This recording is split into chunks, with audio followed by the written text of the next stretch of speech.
Wowsker. So here's Frederick Harley Davidson that is supposedly closing. I gotta go hear it from the horse's mouth, because sometimes people spread misinformation. So let's go see and find out the real story here at Frederick Harley Davidson.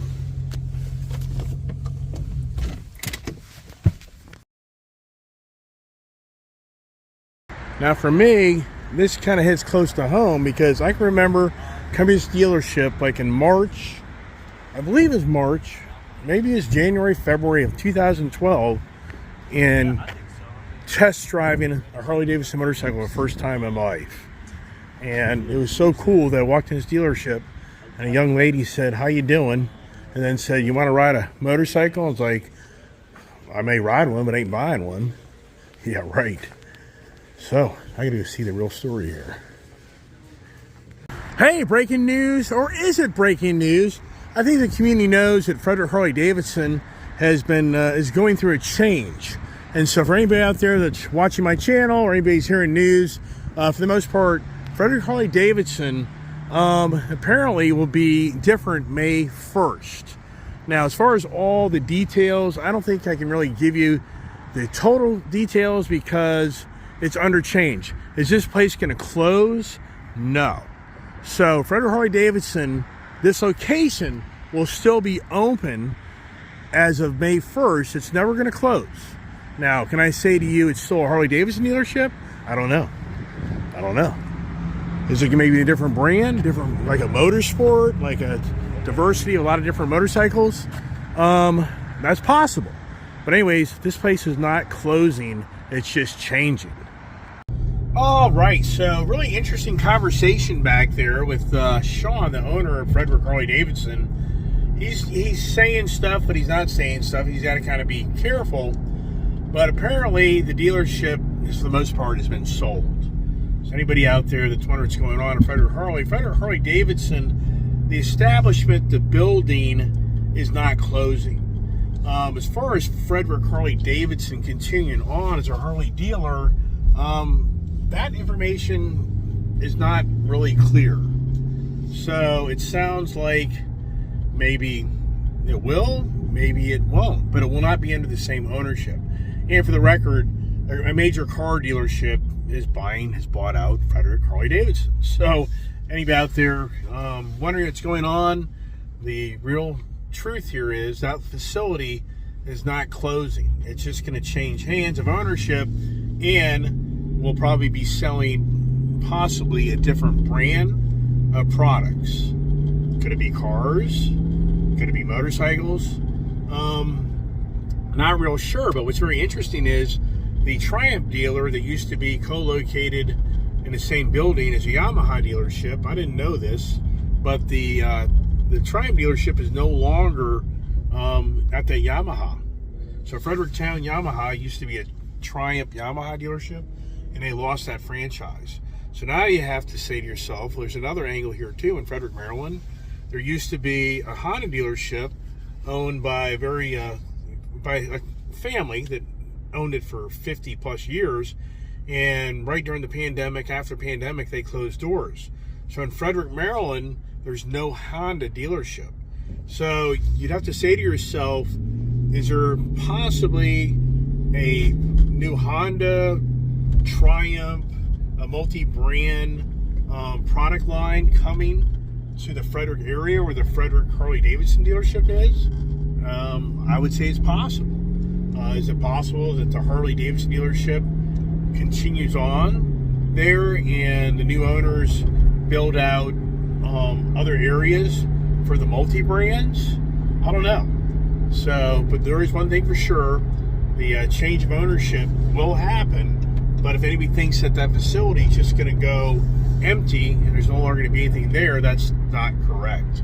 So hopefully that helps you as one of my YouTube viewers, subscribers that lives local in this area, understands just better of what I'm talking about, and you're not jumping the gun thinking that it's the doom and gloom and it's all over.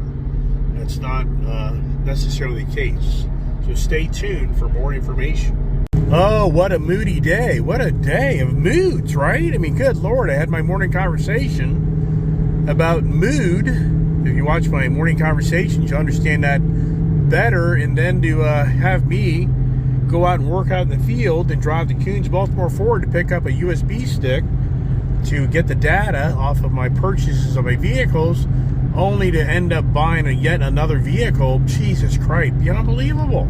I mean, just beyond unbelievable what I did today. Never wanted to do that. I mean, in all reality, sincerely, do I really want to do that?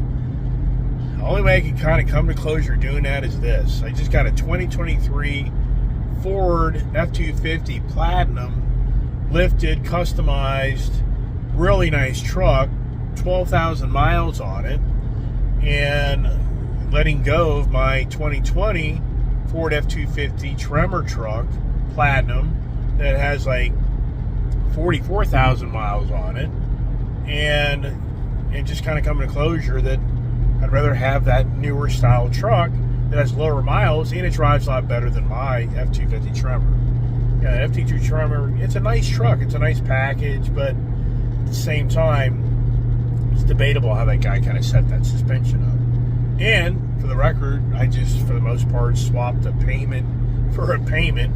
Yeah, that's just a story, and that's the only reason I did the deal is because I just basically swapped payments for payments. So when you watch my channel, yeah, well, if the payment would have been a lot more, but like, no thank you, I ain't doing that. So plumb crazy. This car really is a lot of fun. And if you're watching up there at Coons Baltimore Ford, in my other video, you'll see how they were trying to persuade me to buy a Hellcat Charger, demonic, interior black, jailbreak edition. But I was like, there's no way. It's too much money. Too much money.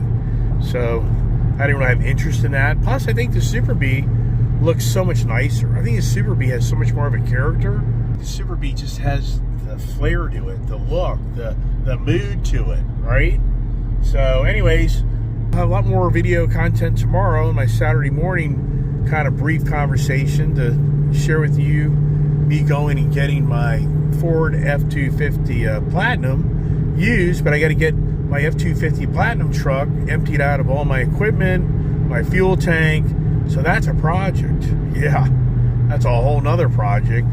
So stay tuned for that tomorrow. And as always, I appreciate those that watch my channel and support my channel and share the channel and subscribe. You may get a lot of information. Maybe you don't. Get some fun time.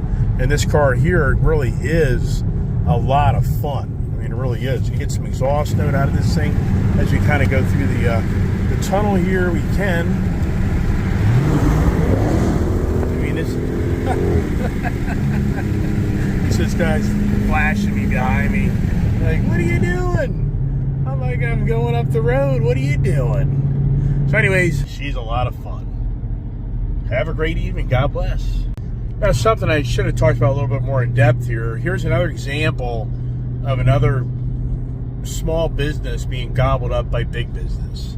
So what's really so crazy is I literally was in that dealership a month ago seeing if he had any good deals on some of his leftover 23 Harleys, and I could just sense that the owner there, his parents own the business. So Sean is the son that runs it, but his parents actually own it. And so I even asked him, I just sensed that he was looking to move on and do something else. I just kind of felt that energy from him. But the real story here is it's another example of how the big business guys are running out of the little guys. And as time progresses, it just is amazing on how many small businesses are going under or being bought out because the big guys can dominate them. And that's where it is. I mean, that's really what I think is going on, is the Harley Davidson franchise is such a strict franchise and so tough to in so many ways to make money off of the Harleys because of Harley Davidson selling their product to a dealership, and the dealership buys the bikes and they have to turn around and sell the bikes to stay in business. And just I think as time progresses with the change of times of how things are sold, more competition, more brands, and then the economy. You know, there's a lot of variables what it takes to stay in business. I think the mother and father just came to closure that the amount of money they can get out of that land, because they sold the whole 9 yards. So if just the land, you're talking millions and millions of dollars that the mother and father can cash out and have that they'll never ever make out of that dealership. Meaning that they sold that business for $10 million with all the buildings and property and whatever else, as well as I do, that money invested correctly and everything else, they could make themselves easily, $200,000, $300,000, $400,000, $500,000 a year off of that money. But not even including, you got $10 million and you're 77 years old and your house is paid for and things are paid for. I mean, sincerely, you think you're gonna run out of money anytime soon if you just live a moderate lifestyle? So I think that's more what drove the end, was the mother and father probably just felt like, the day has come to sell the business. That's what I'm kind of hearing more so than anything. And as usual, it's the car franchise. The car dealerships are gobbling up these Harley dealers like never seen. It's just incredible. Now, if you're really watching my channel, you're going to see how these trees have all come into bloom. I mean, look at this here. So the spring has sprung. So we come back into Virginia. Cool day, 55-degree day. Overcast. We're going to make it all work, right?